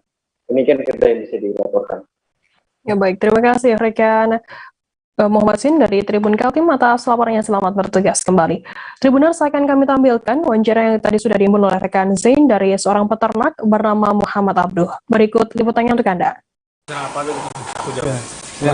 Gimana Mas untuk pengiriman sapi? Kabarnya kan ada penyakit sapi ini gimana? Ya, untuk sementara sapi-sapi dari Jawa pengirimannya kami stop dulu ya. Ada beberapa ekor di sana juga sapi kita di BK Farm di Jawa sana tidak bisa dikirim lantaran adanya wabah ini. Kita juga terus terang mau bagaimana lagi ya, sudah qadarullah, uang sudah ratusan juta kita belikan sapi, nggak bisa dikirim ke sini untuk kurban. Mau nggak mau kita ya pakai sapi yang ada aja sekarang. Mungkin nanti ada tambahan sapi ya dari jalur lain, dari Sulawesi. Untuk sapi-sapi di sini sendiri kondisinya ya, Bang? Mengingat kan virusnya ada dari Jawa. Tadi dari dinas peternakan sudah survei ke sini juga. Mereka datang untuk melihat riwayat sapi ini. Mereka tadi menyampaikan kalau sudah sapi ini 4 bulan ke belakang sebelumnya itu berarti sudah aman. Jadi sapi yang datang 4 bulan ke belakang sampai sekarang itu dilihat, dia mengenali ciri-cirinya. Dari kalau dia kena penyakit PMK itu dia mulutnya berlendir, terus itu ada seperti bintik-bintik di kaki hidung sama mulutnya, sama kukunya pecah-pecah rusak, bahkan ada yang lepas. Informasi teman di Jawa sudah ada informasinya sudah 1.000 ekor yang kena. Berapa kerugian akibat tertahannya sapi? Kalau rugi sih saat ini belum ya, karena kami juga masih menunggu kepastiannya nanti seperti apa. Kalau uang yang sudah di sana ya ratusan juta. Ada berapa sapi? Ratusan juta. Sapi di sana kurang lebih sekitar 30 ekor. Jenis apa ini? Jenisnya ya jenis-jenis sapi-sapi begini, musim simental. Mas, artinya pada Idul Adha tahun ini para peternak pasti bakal mengalami keterbatasan sapi ya? Kekurangan sapi bisa jadi, khususnya sapi-sapi besar ya. Karena kalau dari Jawa, sapi-sapi yang seperti ini. Kalau sapi-sapi lokal seperti Bali, memang sih porsinya lebih besar kalau di sini kebutuhan. Posko angkutan Lebaran 1443 Hijriah di Bandara Sentani, Papua telah resmi ditutup pada Selasa 10 Mei. Posko Lebaran ini telah dilaksanakan selama 16 hari yang dimulai pada 25 April hingga 10 Mei 2022. Upacara penutupan posko pemantauan selama mudik Lebaran secara langsung dipimpin oleh General Manager Bandara Sentani di area lobi Bandara Sentani pada 10 Mei sekira pukul 4 sore waktu Indonesia Timur. Informasi lebih lengkapnya akan disampaikan oleh rekan jurnalis kami dari Tribun Papua, ada Aldi Bimantara yang akan melaporkannya. Silakan rekan Aldi. Iya, baik Firda dan juga Tribuners, posko angkutan Lebaran 1443 Hijriah di Bandar Udara Sentani di Kabupaten Jayapura, Papua telah resmi ditutup pada Selasa 10 Mei 2022 kemarin. Firda dan juga Tribuners, berdasarkan pantauan kami awak media, ini upacara penutupan posko pemantauan selama mudik Lebaran secara langsung dipimpin oleh General Manager Bandara Sentani di area lobi Bandara Sentani Jayapura pada 10 Mei 2022 tepat pukul 16.00 waktu Indonesia Timur. Dan ini Firda dan juga Tribuners berdasarkan hasil evaluasi pada masa penyelenggaraan posko angkutan Lebaran 1443 Hijriah, ini dilaporkan telah berjalan dengan lancar, tertib, aman, dan kondusif. Dan penutupan posko terpadu tersebut juga dihadiri oleh perwakilan dari otoritas bandara, personil dari TNI Polri, Airnav, Kantor Kesehatan Pelabuhan, BMKG, dan stakeholders lainnya. Dan dalam kesempatan wawancara kepada awak media, termasuk kami pihak tribunpapua.com, Firda dan juga Tribuners, ini General Manager Bandara Sentani, Iwan Novi Hantoro, dirinya mengatakan bahwa secara khusus pihaknya ingin memberikan apresiasi yang setinggi-tingginya kepada para pihak yang telah memberikan pelayanan terbaik dalam rangka mengoptimalkan jasa pelayanan udara. Dirinya juga menyampaikan ucapan terima kasih kepada para penumpang, khususnya para pelaku pemudik begitu, yang telah melakukan perjalanan udara di periode mudik Lebaran di tahun ini dengan baik dan juga tetap mengikuti protokol kesehatan serta anjuran dari pihak maskapai maupun otoritas di Bandara Udara Sentani di Kabupaten Jayapura, Papua. Termasuk dikatakannya atas kerjasama yang baik, solid, dan juga saling menjaga koordinasi, komunikasi sehingga posko Lebaran yang telah berjalan dengan baik dan tetap dilaksanakan sesuai dengan protokol kesehatan di bandara secara ketat. Dan dalam kesempatan penutupan posko angkutan Lebaran itu juga, Firda dan Tribuners, dapat saya laporkan bahwa pihaknya menyampaikan bahwa pergerakan puncak arus mudik di Bandara Sentani terjadi pada H-2 Lebaran, yakni pada Sabtu 30 April 2020 lalu. Dan sedangkan puncak arus balik terjadi pada H+5, yaitu Minggu 8 Mei 2022 lalu dengan jumlah orang mencapai 6.032 penumpang serta frekuensi penerbangan ini sebanyak 78 penerbangan yang melalui Bandar Udara Sentani di Kabupaten Jayapura, Papua. Dapat saya laporkan juga, Firda dan Tribuners, selama berlangsungnya Posko Terpadu Lebaran 2022 kali ini, Bandara Sentani telah melayani sejumlah 80.511 penumpang atau naik 58% dari 2021 lalu, dan 1.961 penerbangan atau naik 20%, sedangkan untuk kargo mengalami kenaikan 25% yakni sebesar 4.194.686 kg. Firda, demikian informasi sementara yang dapat saya bagikan terkait dengan penutupan posko arus mudik Lebaran 1443 Hijriah di Bandar Udara Sentani, Kabupaten Jayapura, Papua. Kembali ke Firda di studio. Baik, terima kasih rekan Aldi Bimantara dari Tribun Papua atas laporannya. Selamat bertugas kembali. Dan Tribuners, akan kami tampilkan wawancara yang tadi sudah dihimpun oleh rekan Aldi dari General Manager Bandara Sentani, Papua, Iwan Novi Hantoro. Berikut liputannya untuk Anda. PT Angkasa Pura I Bandara Sentani Jayapura mengucapkan terima kasih yang sebesar-besarnya dan sekaligus memberikan apresiasi yang setinggi-tingginya kepada seluruh stakeholder yang terlibat di dalam pelaksanaan Posko Angkutan Lebaran tahun 2022. Sebagaimana kita ketahui bersama, kemarin kita menyelenggarakan posko mulai dari tanggal 25 April sampai dengan hari ini tanggal 10 Mei, yang mana kita laksanakan selama 16 hari. Di situ di dalam pelaksanaan, kalau saya lihat kemarin sangat luar biasa dalam hal koordinasi, komunikasi maupun kerjasama antar instansi ya atau stakeholder yang terlibat di Bandara Sentani ini. Demi bisa mendapatkan solar, puluhan sopir truk dan bus rela menginap di kawasan SPBU di pertigaan Jalan Gubernur Syarikawi dan Jalan Tembus Merah Kelurahan Landasan Ulin Barat, Kecamatan Liang Anggang, Kota Banjarbaru. Solar yang datang pada pagi hari menjadikan sopir rela antri sejak malam hari demi bisa mendapatkan jatah solar. Antrian solar sendiri dimulai dari sore hari hingga malam hari, bahkan hingga pagi hari, sehingga sopir diharuskan untuk menginap. Informasi lebih lengkapnya akan disampaikan oleh rekan jurnalis kami dari Banjarmasin Pos, ada Milna Sari yang akan melaporkannya. Silakan rekan Milna. Baik, terima kasih rekan Firda. Tribuners, kegiatan supir truk dan bus yang harus menginap di SPBU di Kalimantan Selatan ini sendiri bukan hal baru terjadi. Bahkan sebelumnya pada April 2022 kemarin, Menteri SDM Arifin Tasrif yang juga sempat mendatangi SPBU di Kecamatan Astambul, Kabupaten Banjar, Kalimantan Selatan juga mendapatkan keluhan terkait sopir yang mengeluhkan harus menginap dari malam di kawasan SPBU demi bisa mendapatkan jatah solar di SPBU. Dan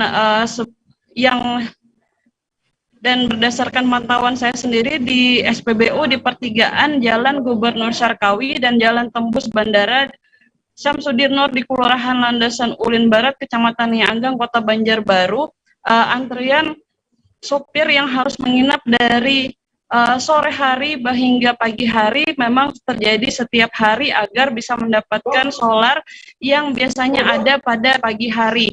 Dan sopir sendiri biasanya harus tidur di dalam truk mereka, dan ada juga yang tidur di gubuk-gubuk warung pemilik warung yang tidak difungsikan atau tidak berjualan pada saat malam hari.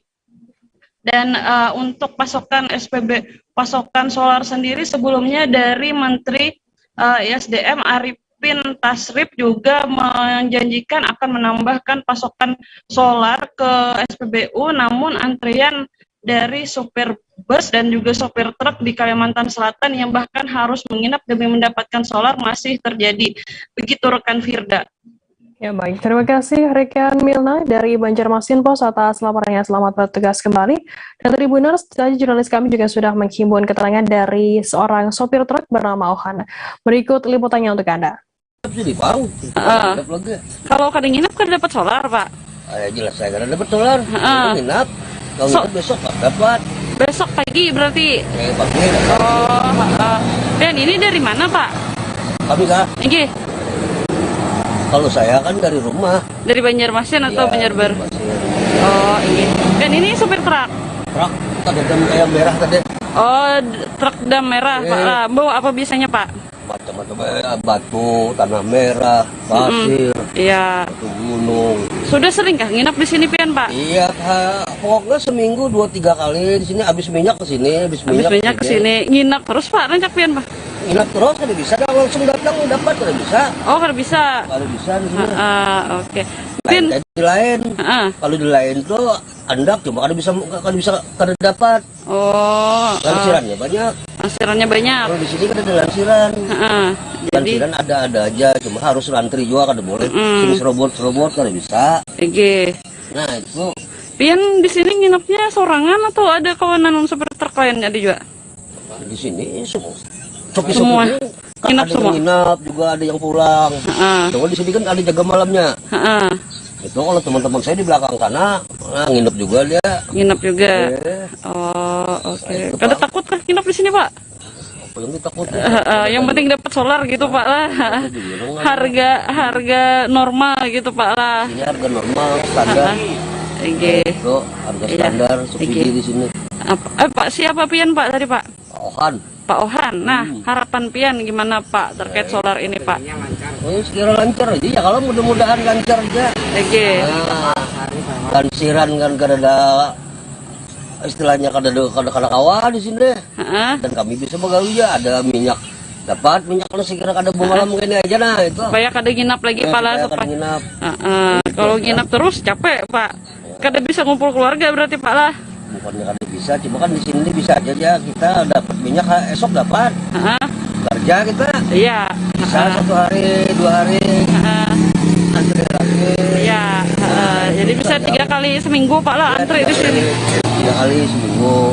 Oke, siap, Pak. Tergantung kita kerja juga, Pak. Gitu. Ini minyak yang agak susah, habis lebaran aja susah kayak apa ya lo, Le? Apalagi belum lebaran kemarin. Oke, siap, Pak. Lagi sakit. Berarti nginapnya di mobil, di dalam truk atau di luar sini, Pak? Di dalam truk. Di dalam truk nginapnya. Tidur di mobil tukang. Oke, kada nyamuk, Pak? Nyamuk di mana-mana. Sudah biasa, sudah, Pak lah. Sudah biasa. Oke. Tapi ada yang bawa keluarga lah juga, Pak, nginap di sini, Pak? Kada ada. Rata-rata bapak-bapak semua itu, Pak lah. Bapak semua kada ada, yang ke keluarga tuh kada ada.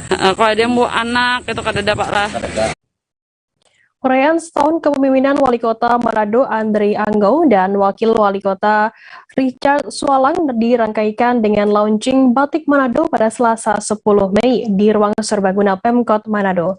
Andre Anggau dan Richard Swalang bersama istri masing-masing mengenakan batik Manado saat menghadiri perayaan tersebut. Andre Anggau mengenakan baju batik Manguni dengan warna merah dan motif campuran motif Manguni, daun nyur, ikan purba, serta aksara Malesung. Informasi lebih lengkapnya akan disampaikan oleh rekan jurnalis kami dari Tribun Manado, ada Arthur Rompis yang akan melaporkannya. Silakan rekan Arthur. Ya, selamat sore Firda dan Tribuners. Kemarin adalah tepat setahun kepemimpinan dari Wali Kota Manado Andre Anggau dan Wali Richard Swalang. Jadi Andre Anggau ini sempat viral beberapa waktu lalu karena dia adalah Wali Kota Konghucu beragama Konghucu pertama di Indonesia. Dan peringatan setahun kepemimpinan keduanya dilakukan di Ruang Serbaguna kantor Pemkot Manado pada kemarin. Jadi dalam peringatan tersebut dilakukan syukuran atas capaian-capaian yang dicapai keduanya selama memimpin Manado pada waktu setahun, di mana sudah banyak terjadi perubahan di Kota Manado. Kota Manado tidak banjir lagi, kemudian masalah sampah cukup teratasi dan hal-hal infrastruktur lainnya dibenahi, dan salah satu yang istimewa adalah launching batik Manado. Jadi ada 5 batik Manado yang 5 corak yang diluncurkan, yang kesemua batik itu menunjukkan perpaduan ciri budaya, modernitas, toleransi, maupun keindahan alam di Manado. Dan pada kesempatan itu kedua pemimpin Manado ini mengenakan batik sesuai dengan pilihan masing-masing. Jadi Andre Anggau dia mengenakan batik berwarna merah, batik Manguni, Sementara Wawali Richard Swalang mengenakan batik harmonis, bercorak harmonis. Jadi ini batik ini juga menjadi salah satu akan disosialisasi penggunaannya di kalangan ASN Manado, dan juga akan menjadi salah satu majornya semacam UMKM dalam menunjang pariwisata di Manado dan Sulawesi Utara. Demikian, Fir. Ya, baik, terima kasih rekan jurnalis dari Tribun Manado Arthur atas laporannya. Selamat bertugas kembali. Kita beralih ke Banten. Saudara Gubernur Banten Wahidin Halim didampingi oleh wakilnya Andika Hasrumi meminta maaf kepada masyarakat Banten. Itu disampaikan ketika meresmikan Banten International Stadium atau BIS pada Senin 9 Mei malam. Permintaan maaf tersebut terkait masa jabatan Wahidin Halim dan Andika Hasrumi sebagai Gubernur dan Wakil Gubernur Banten yang akan berakhir pada 12 Mei 2022. Informasi lebih lengkapnya akan disampaikan oleh rekan Ahmad Tajudin dari Tribun Banten yang saat ini sudah tersambung bersama kami. Silakan rekan Tajudin. Baik, rekan Firda dan Tribuners, perlu diketahui bahwa masa jabatan Gubernur Banten Wahidin Halim dan juga Wakil Gubernur Banten Andika Hasrumi akan berakhir esok hari, di mana tepatnya pada tanggal 12 Mei 2022, Gubernur Banten dan Wakil Gubernur Banten masa akhir jabatannya telah selesai.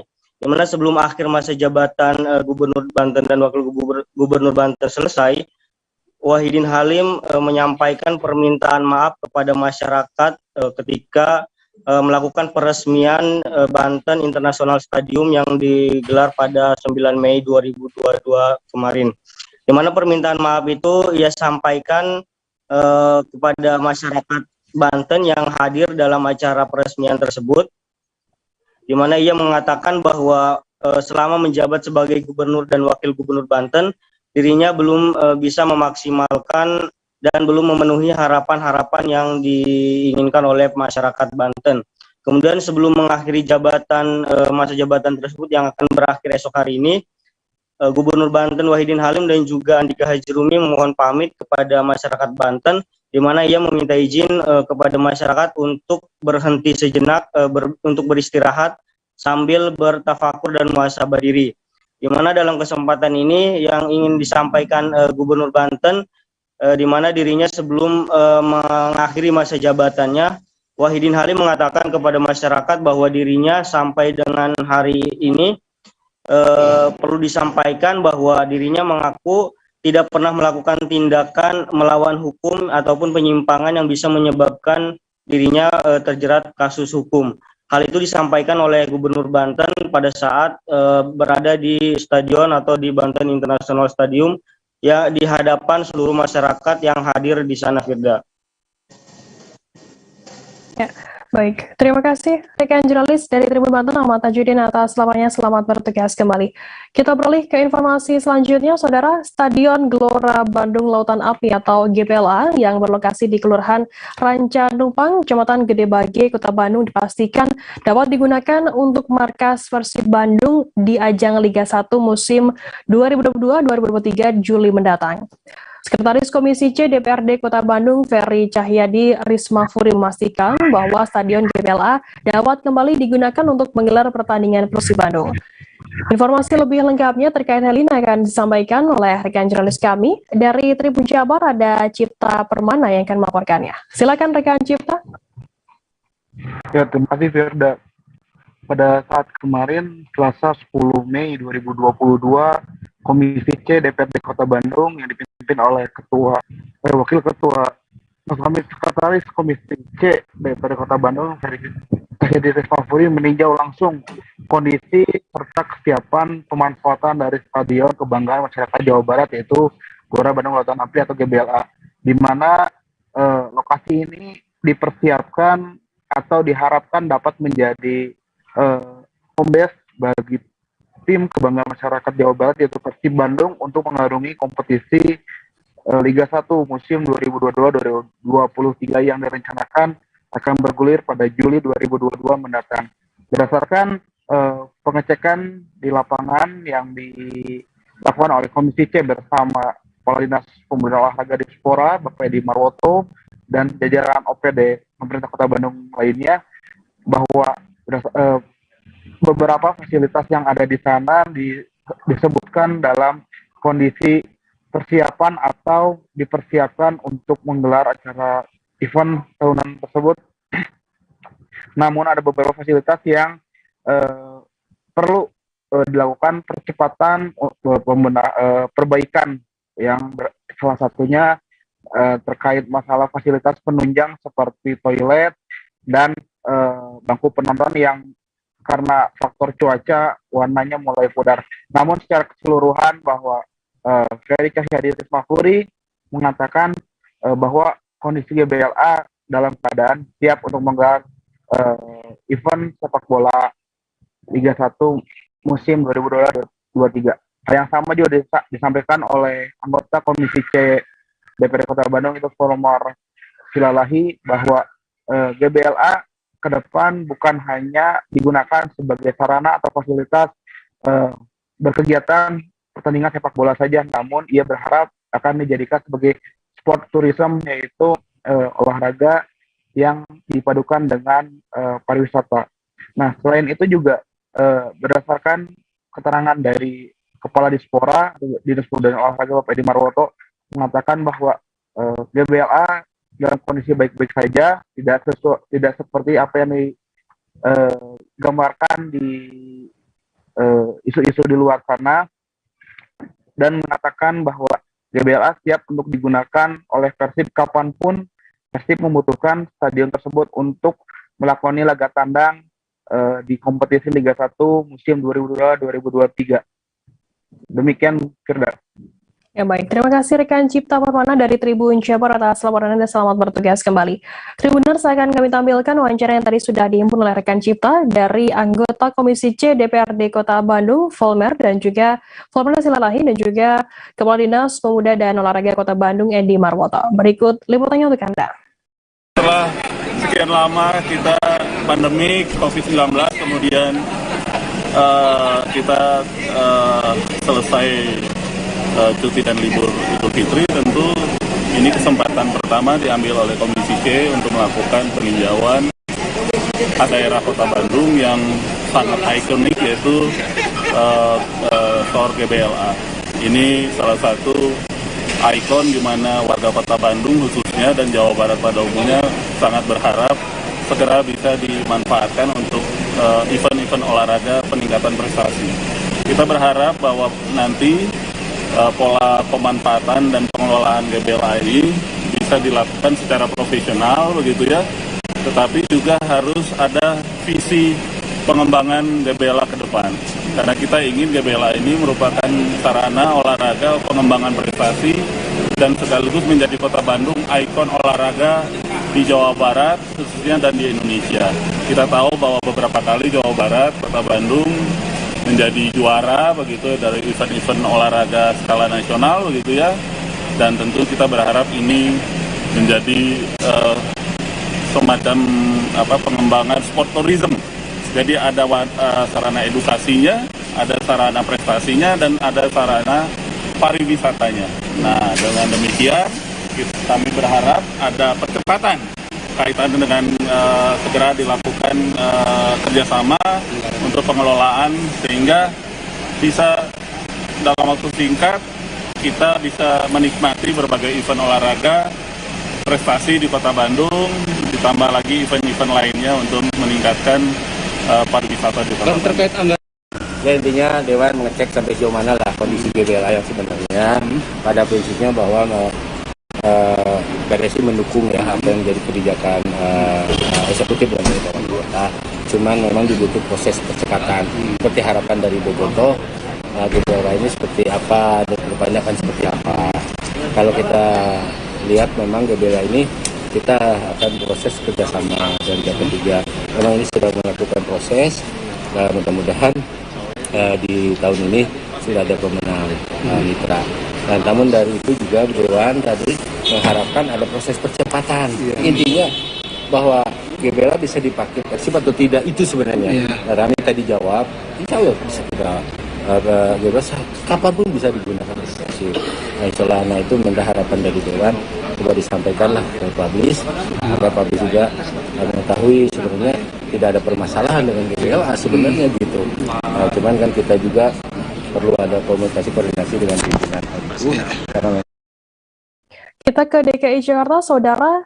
Eka Sugiyarti 30 tahun kehilangan barang-barang berharga ketika rumahnya di Jalan Kalibaru Barat 4, RT 3 RW 12, Kelurahan Kalibaru, Cilincing, Jakarta Utara dibobol oleh maling pada Jumat 6 Mei lalu.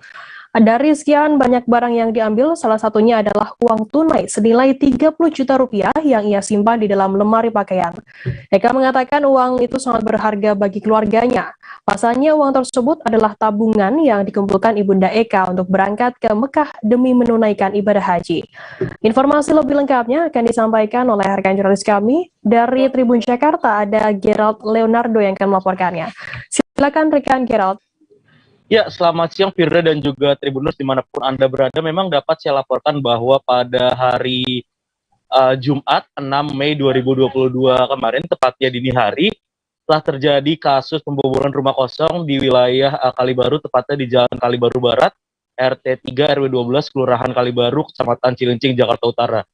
Di mana memang kasus pembobolan rumah kosong ini terjadi saat penghuni rumah satu keluarga ini sedang melakukan atau pergi ke kampung halamannya dalam rangka mudik lebaran, tepatnya ke daerah Ponorogo, Jawa Timur, di mana salah satu korban atau salah satu penghuni rumah yakni Eka Sugiyarti mendapatkan laporan dari beberapa keluarganya bahwa rumahnya telah dibobol oleh maling pada hari Jumat dini hari, sehingga pada hari itu juga Eka sekeluarga memutuskan untuk langsung pulang atau balik kembali ke Jakarta untuk mengecek kondisi rumahnya yang dibobol maling pada Jumat 6 Mei 2022 lalu.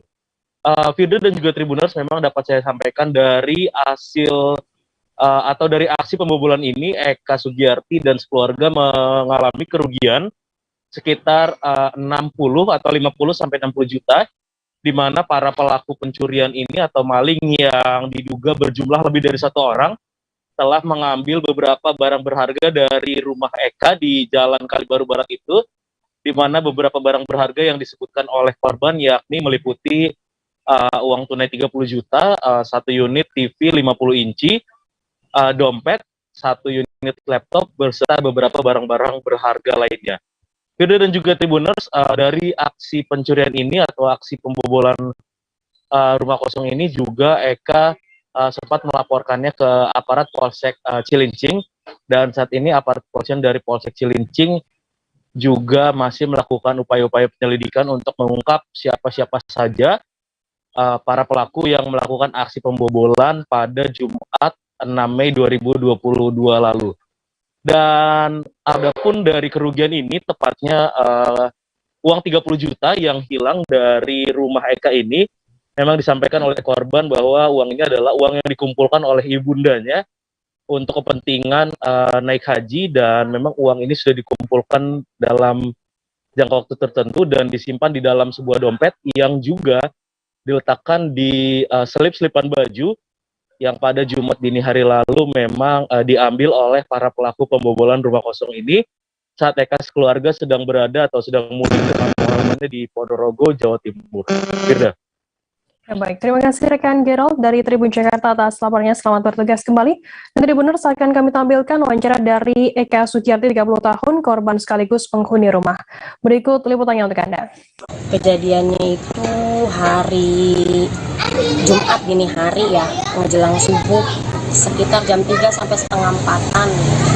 Saya kondisinya ada di Jawa Timur, Ponorogo, sama keluarga. Emang kebetulan keadaan rumah tuh kosong, nggak ada sama sekali orang. Yaitu hari itu saya ditelepon sama keluarga kalau terjadi kebobolan. Langsung saya pulang ke Jakarta hari itu juga, nyampe hari Sabtu sore. Yang kehilangan apa aja, Bu? Uang sekitar 30 juta, TV Sony 50 in, terus laptop, merek HP, terus BPKB motor NMAX, sama jam tangan, sama 2 celengan, 1 dompet. Oke. Bu, itu uang 30 juta rencananya dipakai buat apa sih nantinya, Bu? Tadinya buat berangkat haji. Orang tua saya itu, Mas, pikir-pikirnya namanya orang tua kan, nyimpen-nyimpen dari anak buat nanti ngelunasin haji. Ternyata malah kebobolan. Anak kecil SD lah, dia ngeliat kok rumah ini kayak kebobolan. Akhirnya dia lapor ke RT depan. RT-nya kebetulan tetangga.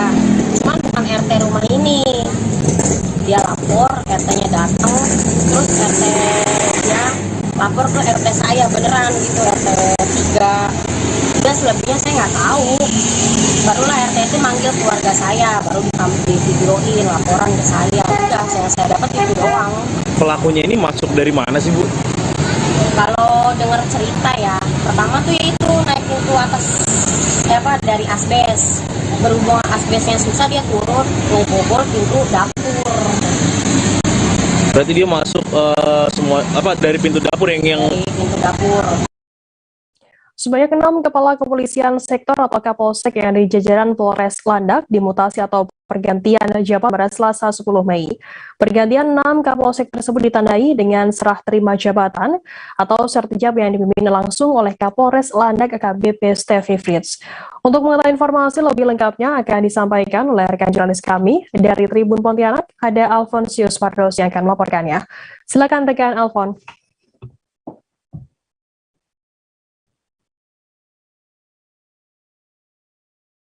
Rekan Alfon? Halo? Ya, silakan rekan Alfon. Baik, selamat siang rekan Firda dan Tribuners dimanapun berada. Perlu saya sampaikan bahwa jajaran Polres Landak, Polda Kalimantan Barat, melaksanakan serah terima jabatan terhadap 6 Kapolsek di Mapolres Landak pada Selasa 10 Mei 2022. Selain para Kapolsek, turut juga mengalami pergantian yakni Kepala Bagian Operasi atau Kabak-Op, yakni dari Kompol Ida Bagus kepada Kompol Sugiono. Kemudian Kasih Propam dari Ibda Julius Kartono kepada Ibtu Murdianto.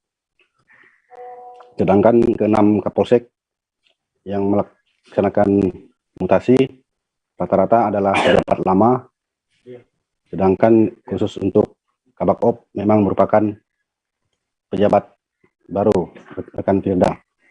Kemudian dari sertijab itu, Kapolres menyampaikan pesan terkhusus kepada Kabak-Op Kompol Sugiono karena merupakan pejabat baru di Polres Landak untuk segera menyesuaikan diri dengan jabatan dan lingkungan tugas yang baru. Selain itu, Kapolres juga mengucapkan selamat datang dan selamat atas kepercayaan pimpinan yang diberikan kepadanya. Dirinya yakin dan percaya dengan bekal pengalaman mampu melaksanakan tugas dengan baik sesuai harapan Polri dan masyarakat Kabupaten Landak khususnya. Demikian rekan Firda. Ya, baik, terima kasih rekan Alfon dari Tribun Pontianak atas laporannya. Selamat bertugas kembali. Tribuners, informasi tadi sekaligus menutup perjumpaan kita dalam live update hari ini. Jangan lupa saksikan terus live update di seluruh kanal YouTube dan Facebook Tribun Network. Saya Firda Ananda, wakil kru bertugas pamit undur diri. Terima kasih dan sampai jumpa.